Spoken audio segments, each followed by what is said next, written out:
The Toulambi remain weary, but decide to accept Jean-Pierre's hospitality.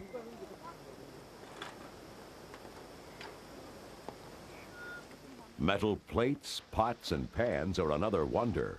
Rice is totally unknown. Sanjuga inspects it suspiciously.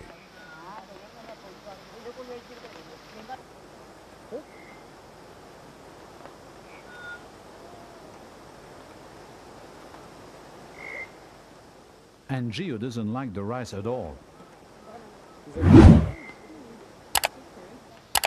But he changes his mind when I add salt.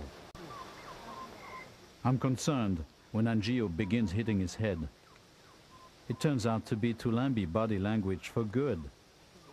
When Angio does it, it is a signal for the others to try the rice.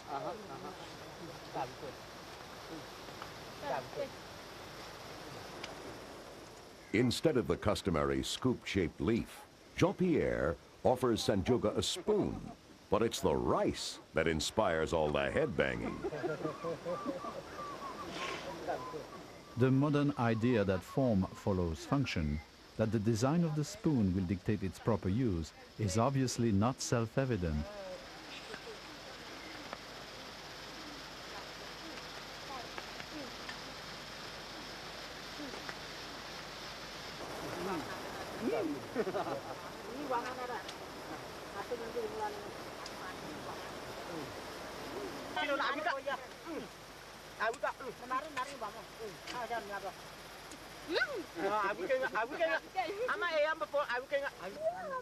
They soon forget the spoon and prefer to eat their usual way.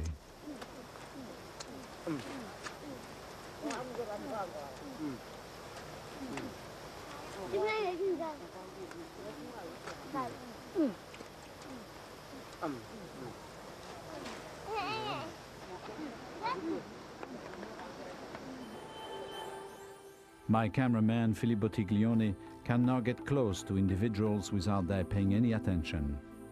They have grown accustomed to his face with its cyclop eye of a camera lens, and so pay no attention to him as they investigate the mystery of my camp.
The Toulambi language sounds complex.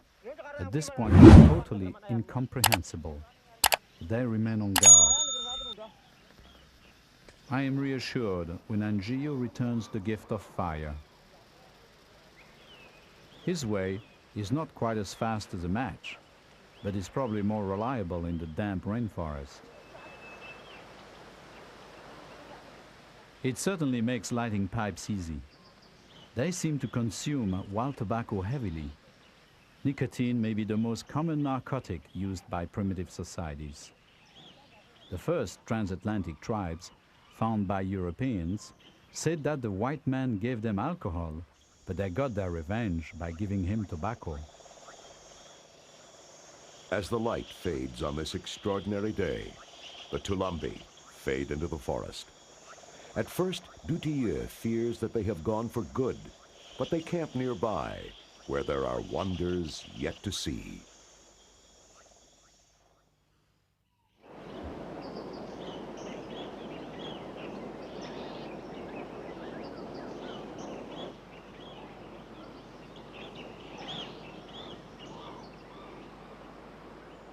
Next morning, it is Dutilleux's turn to visit the Toulambi.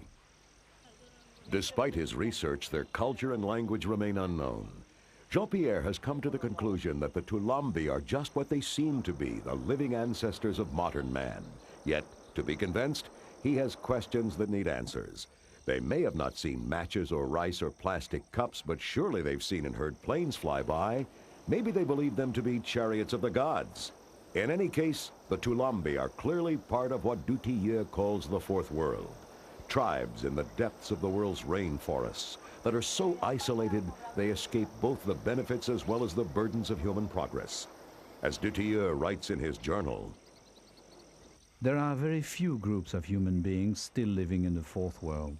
Some survive in the Amazon, a few others can be found in New Guinea. When the last ones are contacted and moved from the Stone Age into the modern world, from being free and masters of their own destiny to being poor and at the lowest level of our Western society, it is a part of ourselves that will vanish forever.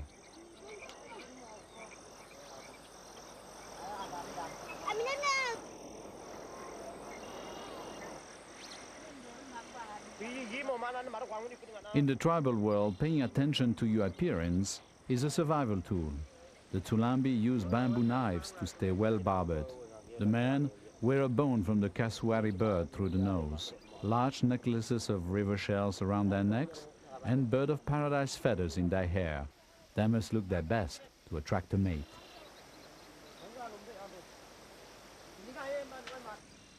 These people are hunters and gatherers. They survive by living with the environment, not off of it. The Toulambi return Dutilleux's hospitality, and Geo shows how they make arrows and spearheads. Sleep. Then Jean-Pierre gets down to work.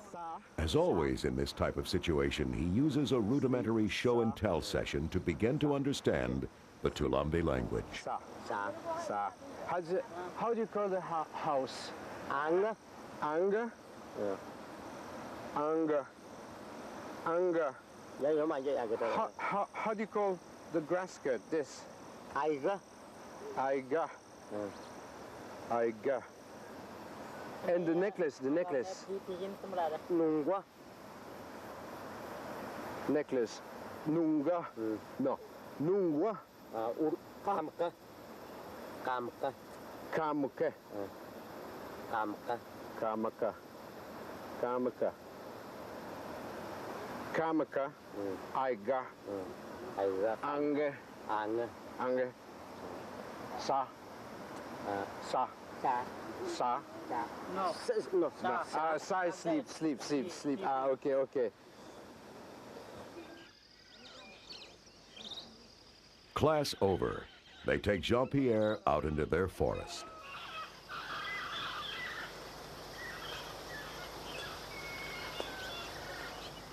Their cloaks are made from bark. They serve as raincoats by day and blankets by night. The entire tribe, including the best behaved children that I have ever met, move in uncanny silence for fear of alerting the game. They know the migration trails of animals and the best time of year to find fish, the growing cycle of the palms, bamboo, wild fruits and the roots they rely on. They are always on the move. The rhythm of their lives is that of the jungle.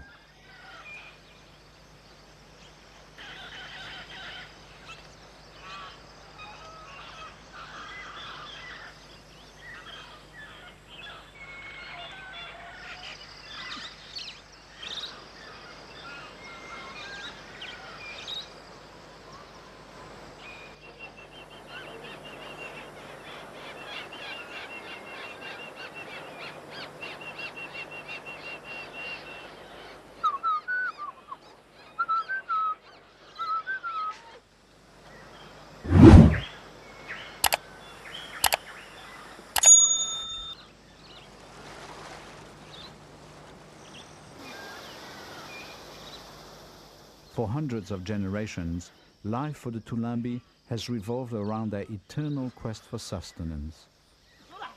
It gives them no time to create complex art or a written language, to develop science or conceive profound metaphysical philosophies. Nor has their endless and simplest form of consumerism led to overpopulation, environmental destruction, or the threat of nuclear extermination.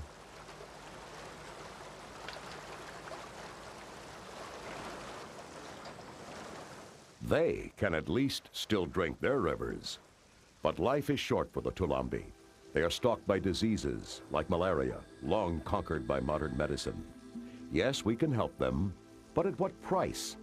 If the Toulambi are brought into the modern world, they will suffer the loss of their dignity and traditions to live out their days far below third world poverty levels. Jean-Pierre has lived this dilemma for 25 years. He believes it is in